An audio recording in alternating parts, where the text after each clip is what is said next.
বন্ধন নিউজে আপনাদের স্বাগত। শুরু করছি আজকের খবর। বাংলার সাফল্যের আরেক স্বীকৃতি রাজ্যের মা ক্যান্টিন মডেলকে অনুসরণ করতে চলেছে দিল্লি সরকার। বাংলার উন্নয়নমূলক প্রকল্পগুলির মধ্যে অন্যতম সফল উদ্যোগ মা ক্যান্টিন।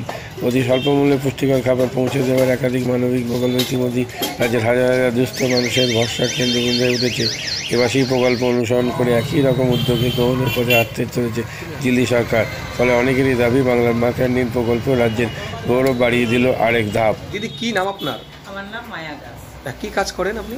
আমি কালাচাঁদ স্বনির্ভর গোষ্ঠী থেকে এই মা ক্যান্টিনের কাজটা আমাদের দুটো গ্রুপে আমরা এটা পরিচালনা করি। সেই রান্না কারা করেন? রান্না আমরা মেয়েরা নিজেরাই করি। আমরা সকাল থেকে শুরু করি, এই এখনও দেখতে পাচ্ছি 3টে বাজতে চললো। আমরা এই নিয়েই সারাদিন আমাদের কেটে যায়। আমরা দুটো টিমে কাজ করি, একটা কালাচাঁদ গোষ্ঠী আর একটা নোয়াখালী গোষ্ঠী। তা আমরা 7 দিন করে করি। মাসে 30 দিনই এই কাজটা আমাদের চলে। কোনো দুর্গাপুজো বলুন, রাত বলুন, কোনো ছুটি কিন্তু আমরা পাই না। আমরা যেহেতু এখানে গরিব মানুষ, এটা একটা খাবারের ব্যাপার, সেই জন্য কোন টাইমে দেন আপনার খাবারটা? আমরা খাবারটা দেওয়া শুরু করি এই 1:20 নাগাদ থেকে আমরা দেওয়াটা শুরু করি। কারণ খাবারটা আমরা তৈরি করে আবার বাসনপত্রগুলো ধরুন ধুয়ে কিছুটা কাজ ছেড়ে রেখে আসতে পারেন। বুঝতেই পারছেন যে আমরা মহিলা, আমাদের বাড়িতেও কিছু কাজ থাকে, সেই কাজের ফাঁকেই আমরা এই কাজটা করি। কত টাকার বিনিময়ে দেন আপনারা খাবার? আমরা 5 টাকার বিনিময়ে এই খাবারটা দিই। কত সাল থেকে করছেন আপনারা? আমরা 21 সালের জুলাই মাস থেকে এই কাজটা শুরু করেছি। কন্টিনিউ চলছে? কন্টিনিউ একভাবে চলছে। আজকে কতজনকে খাবার দেওয়া হলো এখনো পর্যন্ত? আজকে এখনো পর্যন্ত 85 জনকে খাবার দেওয়া হয়েছে। যারা খাবার নিতে আসেন তাদের বাড়ি কোথায় এবং কেমন তাদের বাড়ি? কিছু লোক এই এলাকার কাছেও আছে, আবার কিছু লোক গড় থেকে আসে, শান্তিগড় কলোনি থেকে আসে, কেউ বাগচিরহাট স্টেশনের দিক থেকে আসে, আবার কেউ অনেক সময় মালঞ্চল থেকেও খাবার নিতে আসে। পথ চলতে অনেক মানুষ খায়, অনেক ভবঘুরে মানুষ আছে যারা রাস্তাঘাটে থাকে, তাদের থাকা খাওয়ার কোনো জায়গা নেই। দেখি বাস স্ট্যান্ডে একজন থাকে, তিনি এসেও খাবার নেন, তাকে আমরা বিনা পয়সায় দিই। এরকম অনেক অসহায় মানুষ বা অনেক পথ চলতি ভিখারিরাও রবিবার করে তারা আসে, তাদেরকে আমরা অনেক সময় 5 টাকা তাদের কাছে থাকে না, কিন্তু তার পরিবর্তে আমরা খাবারটা দিই। যেহেতু আমাদের খাবারটা একটু বেশি পরিমাণে, কারণ রোজ তো খাবার যেমনি আমাদের বাড়িতে খাবার তো রোজ সমান হয় না, কম বেশি থাকে, সেরকম আমরা মানুষকে সেটা দিয়ে যাই খাবারটা। মানে এক্সেস খাবার তৈরি করা হয়? হ্যাঁ, এক্সেস খাবারটা থাকে, কারণ যেহেতু খাবারের ব্যাপার একটু কম বেশি ব্যাপার থাকবে, সেই খাবারটা খেয়ে মানুষরা খুব উপকৃত, কারণ তারা নিজেরাই স্বীকার করে।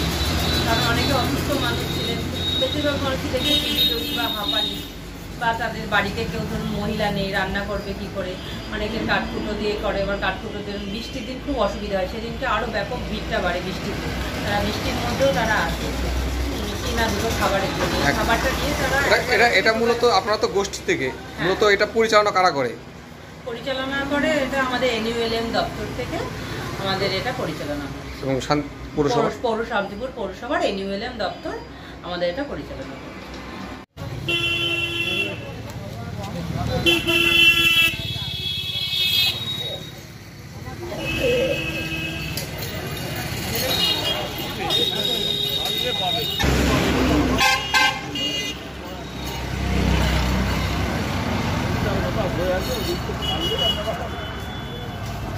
দেখা যাক এই নির্বাচনের আগে হয়তো ছাড়তে পারে।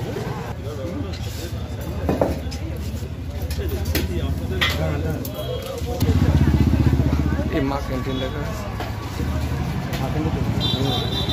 আগে ছবি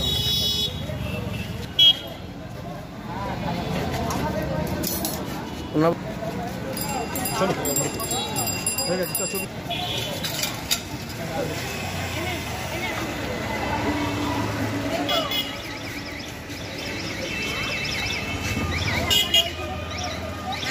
কিছু না, দেখো যদি কিছু হয় এখানেই পাবা, রোজ আসি।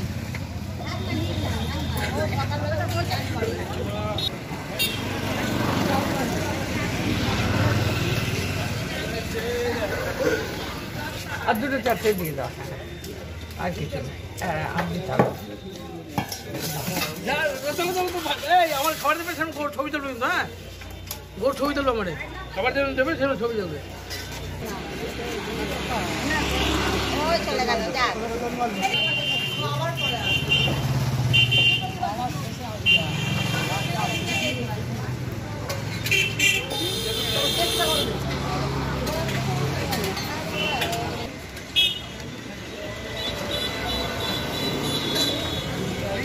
নাম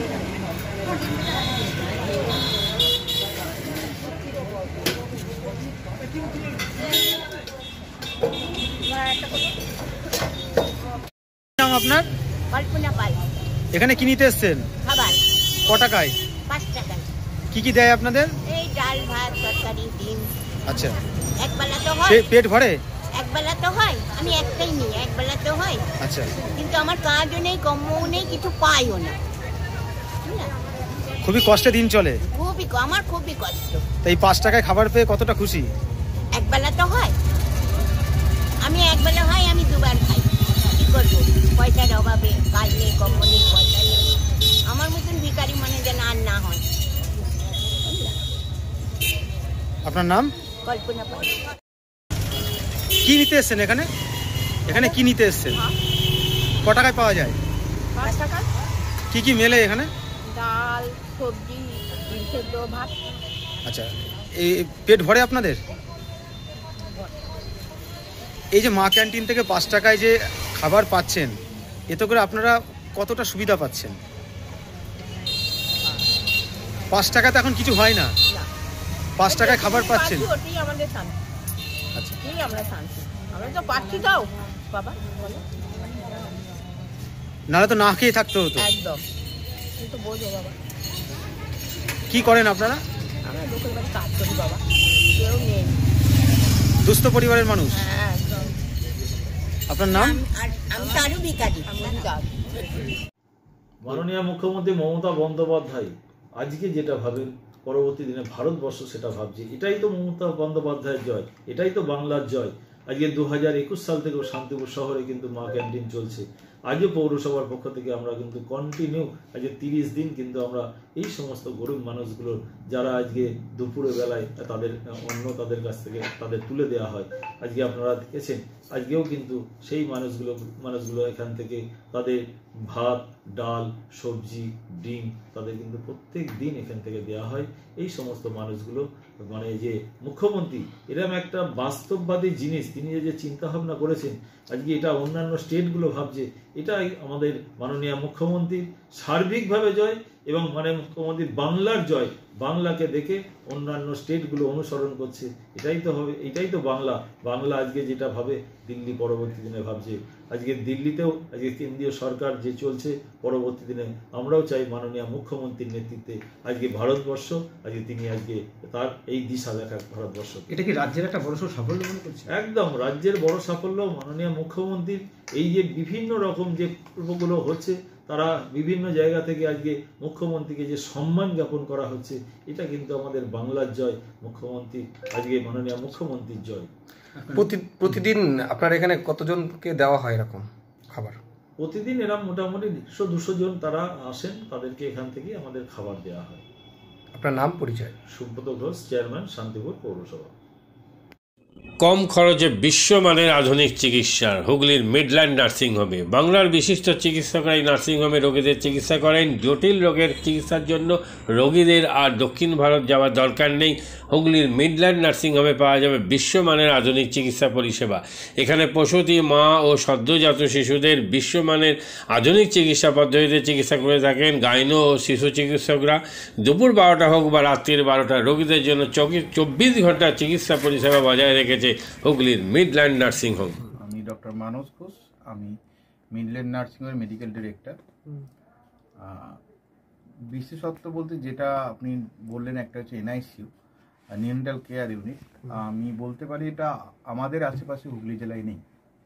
নিউনেটাল মানে হচ্ছে যেটা বাচ্চা জন্মের পরেই প্রথম 28 দিনকে আমরা নিউনেট বলি, প্রথম ফার্স্ট 4 উইকস। তো এই সময়ে বাচ্চাদের সমস্ত রকমের চিকিৎসায় বলুন বা তাদের দেহের গঠন বলুন বা তাদের রোগগুলোই বলুন, সেগুলো সবগুলো অন্যান্য বাচ্চা মানে তার থেকে বড় বাচ্চার থেকে কিন্তু অনেকটাই আলাদা।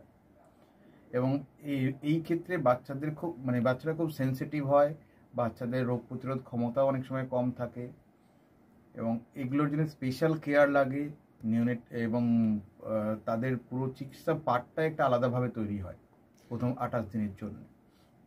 আমরা এখানে চুঁচুড়া, বিশেষ করে চুঁচুড়া এবং হুগলিবাসীর জন্য এই জিনিসটা আমরা আনতে পেরেছি, যেখানে আমাদের বাচ্চাদের এই নিওনেটদের ক্রিটিক্যাল মানে খুব খারাপভাবে যে নিওনেটগুলো জন্মেছে বা যারা জন্মের পরে যারা হাঁপাচ্ছে বা যারা মেকোনিয়াম খেয়ে ফেলেছেন বা যাদের কোনো জন্মের পরে কোনো রকমের শ্বাসকষ্ট বলুন বা কোনো রকমের অসুবিধে হয়েছে বা জন্ডিস ধরা পড়েছে বা অন্য কোনো কমপ্লিকেশান হয়েছে, সেই ধরনের বাচ্চাদের চিকিৎসা করার জন্য উপযুক্ত ব্যবস্থা আমরা এখানে করতে পেরেছি। তার ভিতরে আমরা বলতে পারি আমাদের এখানে ওয়ার্মার আছে সাফিসিয়েন্ট, আমাদের এখানে 6টা বেডের জন্য ওয়ার্মার আছে এবং আমাদের এখানে ফটোথেরাপি মানে বাইলেয়ার ডবল সারফেস ফটোথেরাপি আছে যাদের কনজেনিটাল বা যাদের জন্ডিস ধরা পড়েছে তাদের জন্য, এবং বাচ্চাদের ভেন্টিলেটার আছে আমাদের একদম নিওনেটদের জন্য। এই ভেন্টিলেটার সাধারণভাবে সব জায়গায় পাবেন না, এবং বাচ্চাদের বাবেল সিপ্যাপ যেটা একটা স্পেশালাইজ মেশিন, বাচ্চাদের যেহেতু ভেন্টিলেটার খুব বেশি লাগে না কিন্তু বাবেল সিপ্যাপ বলে একটা জিনিস খুব বেশি লাগে, তাদের অক্সিজেনের পরিমাণ কমে গেলে তাদের শ্বাসকষ্ট হলে, সেটাও আমাদের এখানে আছে। এবং আমি কিছুদিন আগে আমাদের একটি বাচ্চা এখানে ভর্তি হয়েছিলেন যার শ্বাসকষ্ট হতে শুরু করেছিল জন্মের 6 ঘন্টা পর থেকে, এবং সুন্দরভাবে তাকে আমরা এখানে চিকিৎসা দিয়েছি। আমাদের এখানে দুজন খুব ইয়ং মানে এনথুজিয়াস্টিক পেডিয়াট্রিশিয়ান আছেন, ডক্টর মৈত্র এবং ডক্টর ঘোষ। তো তারা তাদের দুজনের আন্ডারেই বাচ্চা ভর্তি ছিলেন। অন্য পেডিয়াট্রিশিয়ানরাও আসেন, বাট এনারা আমাদের এখানে সবসময়ই থাকেন মোটামুটি একটা স্তম্ভের মতো আমাদের নিওনেটাল কেয়ার ইউনিটের জন্য, এবং বাচ্চাটি এই মুহূর্তে খুবই ভালো আছে, তাকে আমরা ডিসচার্জ করেছি। এটা কি প্রিম্যাচিওর বেবিদের ক্ষেত্রে এটা বেশি প্রয়োজন হয়? ভীষণভাবে প্রিম্যাচিওর বেবি যারা একটু আগে জন্মেছেন বা যাদের ওয়েট কম হয়েছে, এবং অনেক সময় মায়ের বা ওয়েট অনেক সময় বেশি ওয়েট হলেও যে সেটা ভালো সেরকম নাও হতে পারে, যেমন ডায়াবেটিসের ক্ষেত্রে হতে পারে, বা অনেক সময় বাচ্চাদের বারবার জন্মানোর পর সুগার ফল করছে, এটাও আমরা দেখি। অনেকগুলো কারণেই যেগুলো জন্মের পরেই যে সমস্ত সমস্যাগুলো হয় সেগুলোর জন্য এরকম স্পেশালাইজড ইউনিট দরকার হয়, নিওনেটাল কেয়ার ইউনিট, এবং সেটা আমরা এখানে করতে পেরেছি। প্রথম কথা হচ্ছে জীবনের দাম সব থেকে বেশি, ঠিক আছে, এবং যে মা 10 মাস তার বাচ্চাটাকে গর্ভে ধারণ করেছেন তার জন্য সারা পৃথিবীর সব থেকে মূল্যবান জিনিস বা সেই বাবাটির জন্য কিন্তু সেই শিশুটি। রিগার্ডিং কস্ট যদি বলেন, আমরা এমনিতে একটা মফস্বল এলাকাতে থাকি এবং আমাদের পুরো নার্সিংহোমটাই মফস্বল এলাকাতে, আমরা সেটার কথা মাথায় রেখেই আমাদের যে সমস্ত কস্টগুলো রেখেছি। এবং এই যেটা বললাম কয়েকদিন আগেই আমাদের একটি বাচ্চা যাকে হঠাৎ করে শিফট করতে হয়েছিল নিকুতে, সেই চিকিৎসা পেয়ে গেল। তার বাবা মা দুজনেই খুব স্যাটিসফাইড। আমাদের যে ফেসবুক পেজ আছে, সেখানে আপনারা তাদের কথা শুনলে বুঝতে পারবেন, এবং কস্ট মানে যথেষ্ট রিজনেবল। আমি একেবারে কম বেশি এরকম বলবো না, আমি বলবো রিজনেবল। আমাদের মফস্বলের জন্য যেটা হওয়া উচিত সেই রকমই করা আছে। হুগলির কোদালিয়ায় জাতীয় যুব কম্পিউটার সাক্ষরতা মিশন স্কুল পড়ুয়াদের পাশাপাশি তরুণ প্রজন্মের কাজে স্বনির্ভর হওয়ার জন্য বিশ্বমানের কম্পিউটার প্রশিক্ষণ কেন্দ্র। এখানে ক্লাস 3 থেকে ইঞ্জিনিয়ারিংয়ের কম্পিউটার কোর্স পর্যন্ত প্রশিক্ষণ দেওয়া হয়। এই হুগলির কোদালিয়া জাতীয় যুব কম্পিউটার সাক্ষরতা মিশন প্রশিক্ষণ কেন্দ্র থেকে কম্পিউটারের প্রশিক্ষণ নিয়ে দেশে বিদেশে অনেক ছাত্রছাত্রী আজ প্রতিষ্ঠিত। স্বল্প ফিতে ছাত্রছাত্রীদের বিশ্বমানের কম্পিউটার প্রশিক্ষণ দিয়ে এই কেন্দ্র এক বেঞ্চি দৃষ্টান্ত সৃষ্টি করেছে।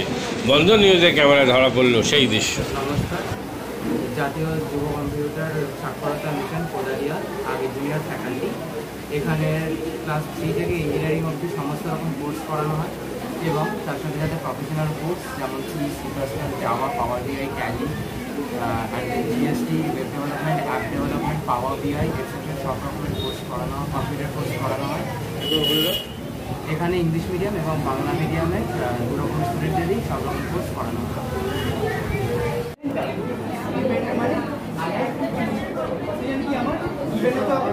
সেকেন্ড কি আমার ট্যালেন্ট, রাইট? আমি এখানে কি করলাম, এই পার্টটা বার করছি কাকে, এই পার্টটা the first while loop is for the sum of digits and the second while loop is for the reverse.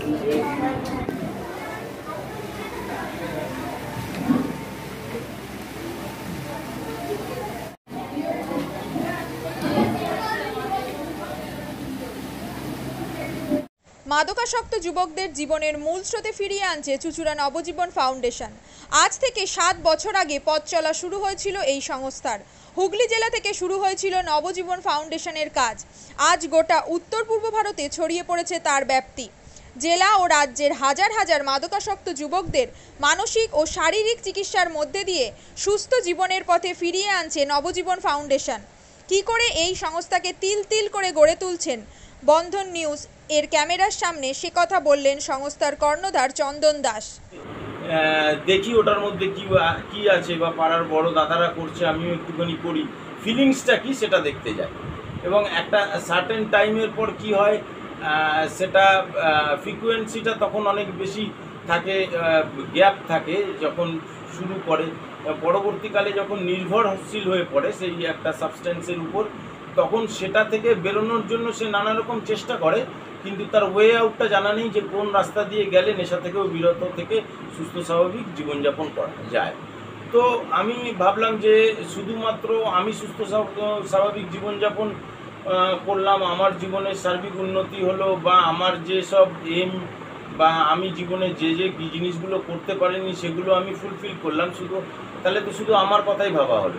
তাহলে আমি এরকম কিছু কাজ করি যাতে আমার মতো আরও 5 জন আমার দ্বারা উপকৃত হয়, এবং একটা সার্টেন টাইমের পর যখন মানুষ চায় যে ফিরতে, অথচ তার কাছে রাস্তা থাকে না, তখন এই একটা WHO ওয়ার্ল্ড হেলথ অর্গানাইজেশন একটা প্রসিডিওর বার করেছে।